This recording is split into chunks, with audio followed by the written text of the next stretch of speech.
इस बात शुरू होती है कि फाइनल्स का शूट चल रहा था और उस वक्त दीप्तांशु में परफॉर्म तो कर नहीं रहे थे, तो हम लोग बैठे हुए थे, हम लोग बातें कर रहे थे वहाँ पे।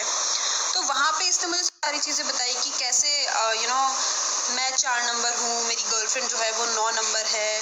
और इसने बताया नहीं था उस वक्त ये किसको डेट कर रहा है क्या नहीं कर रहा है, बट हाँ कहीं ना कहीं सबको, जैसे कि आपने प्रोमो में देख लिया, सबको पता चल गया था कि इसकी गर्लफ्रेंड है बाहर।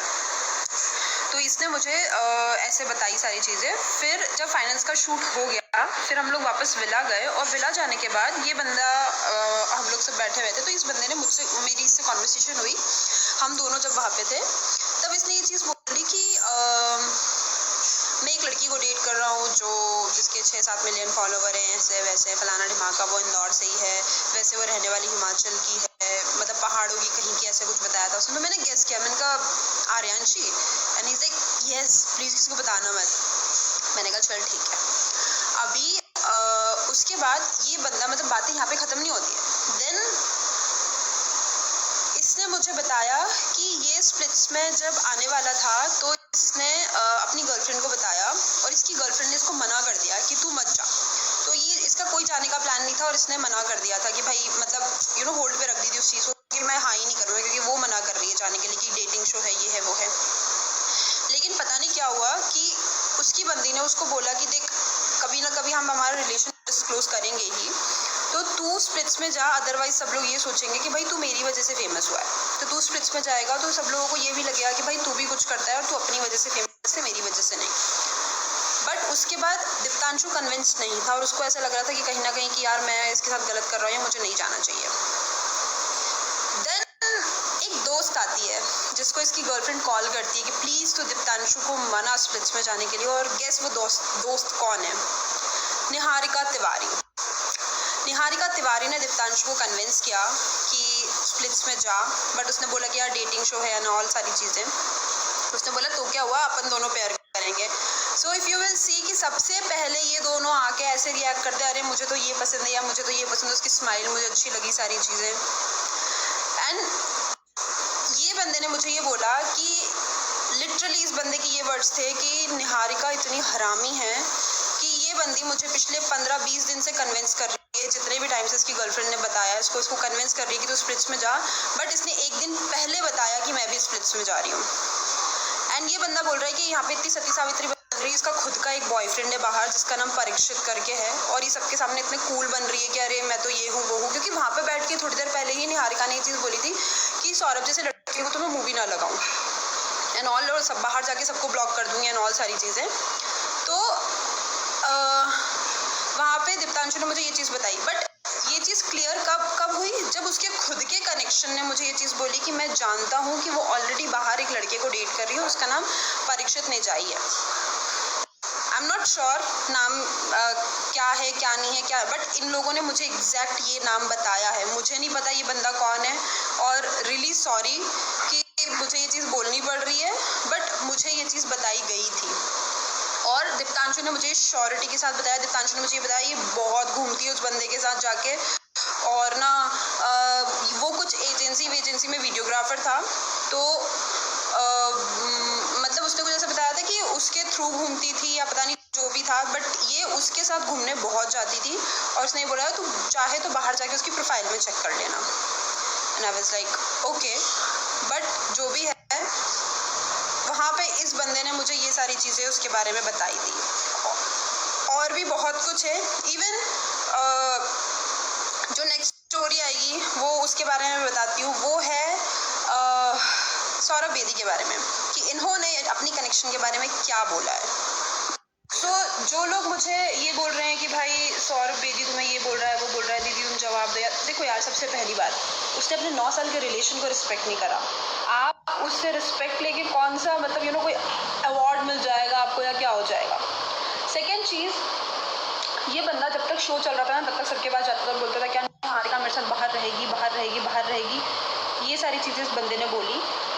उसके बाद लास्ट डे जब सब लोग बैठ के अपनी अपनी बातें बता रहे थे, ये बंदा मुझे बोल रहा था कि निहारिका जैसी बंदी के साथ मैं बिल्कुल ना रहूँ, उसके साथ उसको तो मैं फॉलो भी ना करूँ, उससे कनेक्ट होने उसके बाद लोगों की इमेज खराब हो जाती है। लिटरली तुम जिसको अपनी कनेक्शन बोल रहे हो, तुम उसके बारे में इतनी गंदी बातें बोल रहे हो। और ये कुछ भी नहीं है, ये कुछ भी नहीं है। इस बंदे ने एग्जैक्ट जो दीप्तांशु ने मुझे चीज़ बोली, वही एग्जैक्ट इसने मुझे चीज़ बोली कि ये ऑलरेडी एक बंदे को डेट कर रही है जिसका नाम परीक्षित करके है, क्या नाम था पूरा पता नहीं, लास्ट स्टोरी में शायद मैंने बताया कि उसका नाम ये है और ये उसको ऑलरेडी डेट कर रही है। और क्या बोलते थे कि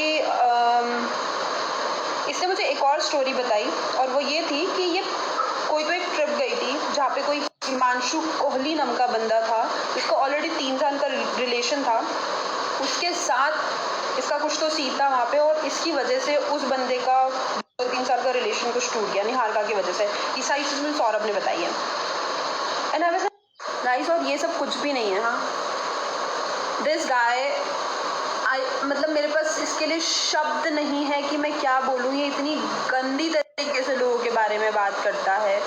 मतलब चलो ठीक है, और लड़कियों को छोड़ो, तुम अपने कनेक्शन के बारे में, अपनी दोस्तों के बारे में, ये दोनों लड़के इतनी गंदी बातें बोल रहे हैं। ये बंदा आता है और अपनी कनेक्शन के लिए, अपनी खुद की कनेक्शन के लिए this guy use this exact words. और ये सिर्फ मुझे नहीं बोला उसने एक और लड़की को बोला है विला में ये चीज़ अपनी कनेक्शन के बारे में, सौरभ बेदी ने, कि क्या डैश देती है। मतलब दिस इज मतलब इस तरीके से तुम अपने पार्टनर को रिस्पेक्ट करते हो। और मुझे ये बताओ कि इस नीच इंसान से क्या रिस्पेक्ट की उम्मीद रख सकते हैं। There are lot more things जो मैं बता सकती हूँ और बताऊंगी भी आगे। मुझे 1 घंटा फर्क नहीं पड़ता किसी चीज़ से, मैं बताऊंगी भी आगे, और भी चीज़ें बताऊंगी, और भी बहुत कुछ है ऐसा। द थिंग इज कि जस्ट बिकॉज मैं चुप हूँ, मैं चूतिया नहीं हूँ। मुझे ही बहुत सारी चीज़ें पता है, मैं भी बोल सकती हूँ, बट मैं ना चुप रह के थक गई हूँ भाई। तुम ना मतलब ऐसा कर रहा है कि कोई इंसान कुछ बोल नहीं रहा है, तुम उसको ना निचोड़ दो, तुम उसकी ना आत्मा को निचोड़ दो बिल्कुल। तुम उसको इस हद तक ह्यूमिलिएट कर लो कि वो बंदा, भाई मैंने ऐसे दिन देखे हैं कि मैंने मरने की भी सोची है। मैं तुम जैसे बेवकूफ़ों की वजह से, मतलब तुम कुछ भी जाके कहीं पे भी बोल रहे हो और तुम ये एक्सपेक्ट कर रहे हो कि मैं रिटर्न कुछ ना बोलूँ। तुम्हारी ना लंका लगा सकती हूँ खड़े खड़े, इतनी सारी चीज़ें पता है तुम्हारे सब के बारे में मुझे। लेकिन जस्ट बिकॉज मैं बोलती नहीं और मेरा नेचर ऐसा नहीं, इसका मतलब ये नहीं। लेकिन आई रियलाइज इट कि भाई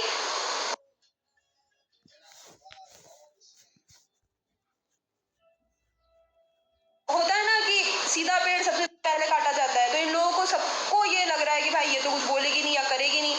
एक एक बंदे के बारे में सारी चीज़ें बोलूँगी मैं। बहुत हो गया। I can fuck everybody's game.